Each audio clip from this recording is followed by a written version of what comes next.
नमस्कार दोस्तों, आज भारत को तोड़ने की, यहाँ सांप्रदायिक दंगे भड़काने की, बहुसंख्यकों को जातियों में बांटकर उन्हें आपस में लड़वाकर उसका राजनीतिक लाभ उठाने की और देश को अराजकता के दलदल में धकेलकर अपने राजनीतिक स्वार्थ को साधने की कोशिशें बेधड़क खुलेआम चल रही हैं। इस खेल में न केवल आंतरिक लोग बल्कि विपक्षी पार्टियां भी शामिल हैं। साथ ही विश्व के सो कॉल्ड बॉस बने बैठे लोग, विस्तारवादी सोच के लोग और डीप स्टेट के लोग, ये सारे लोग अपनी सारी शक्तियां लगाकर इस काम को करने में लगे हुए हैं। चलिए तो आज हम इस विषय से जुड़ी सारी कड़ियों को एक एक करके जोड़कर इस षड्यंत्र को जूम आउट करके देखने और इसे समझने का प्रयास करते हैं। ये वीडियो बहुत ही इंटरेस्टिंग और इन्फॉर्मेटिव होने वाली है। आपके दिमाग से सारे कंफ्यूजन्स दूर होने वाले हैं, तो इसे पूरा जरूर देखिएगा। सबसे पहले ये जानते हैं कि आखिरकार ये लोग भारत के विरुद्ध ऐसा षड्यंत्र कर क्यों रहे हैं।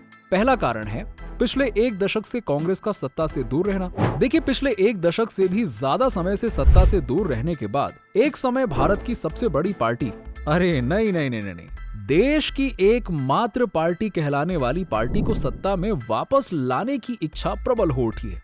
उन्हें लगता है कि इस देश पर राज करना तो उनका खानदानी अधिकार है। अब लगता है ये पार्टी किसी भी सूरत में जल्द से जल्द भारत की राजनीति का सूत्र अपने हाथ में लेना चाहती है, क्योंकि इसे 10 साल तक सत्ता से दूर रहना बड़ा अंतराल लगने लगा है। इसके लिए कांग्रेस पार्टी ने सारे हथकंडे अपना के देख लिए हैं, पर मोदी जी की दिन प्रतिदिन बढ़ती पॉपुलैरिटी और वास्तव में चरितार्थ हो रही सबका साथ सबका विकास के मंत्र के सामने इनका कुछ नहीं चल पा रहा है।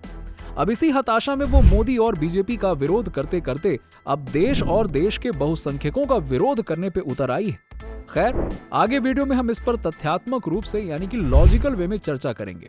अब देखिए, दूसरा कारण है क्षेत्रीय दलों को अपनी पकड़ खोने का डर सताना। दूसरे कई क्षेत्रीय दलों के लिए सत्ता से दूर रहना और अपने भ्रष्टाचार व गुंडा राज से वंचित रहना उनके सांसों को फुला रहा है। इसीलिए वो भी तोड़ गठजोड़ की राजनीति करके किसी भी तरह से सत्ताधारी पार्टी को हटाकर खुद सत्ता में आना चाहती हैं। और तीसरा कारण है सरकार व जनता में बढ़ती नजदीकियां। तेजी से चल रहे विकास कार्यों के कारण लोगों में सरकार के प्रति बढ़ता विश्वास, सरकार के जन कल्याणकारी योजनाओं का लाभ सीधे गरीब, वंचित और पिछड़े आदिवासियों को मिलना व उनके जीवन में सुधार होना और दशकों से रुके हुए कामों को गति मिलना और निश्चित समय सीमा में उनका पूर्ण होना, पूरे विश्व में बढ़ती भारत की साख और धाक, ये सब विरोधियों को चुभता है। वो हर सुधार, हर नीति, हर अचीवमेंट में सिर्फ खामियां ही ढूंढते हैं। वो इसका सिर्फ विरोध ही नहीं करते, बल्कि इससे जुड़े लोगों से द्वेष करते हैं, मनमुटाव करते हैं। चौथा कारण है भारत की त्वरित प्रगति से ईर्ष्या।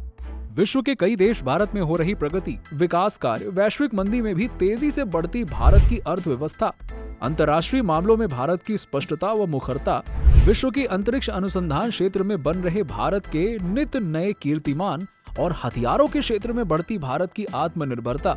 इतना ही नहीं, भारत का आर्म्स इंपोर्टर से ग्लोबल एक्सपोर्टर बनना और बिना किसी डर व पक्षपात के भारत सरकार द्वारा देश हित में लिए जा रहे स्वतंत्र व निष्पक्ष निर्णय, ये सब सदियों से दुनिया के ठेकेदार बने बैठे पंचों की मंडली को अच्छा नहीं लग रहा है। वो इसे अपने अस्तित्व के लिए चुनौती मान रहे हैं। इस कारण से ये लोग भारत के मार्ग पर कांटे बिछाने में लगे हुए हैं। पांचवा कारण है भारत का गुट निरपेक्ष अर्थात न्यूट्रल रहना।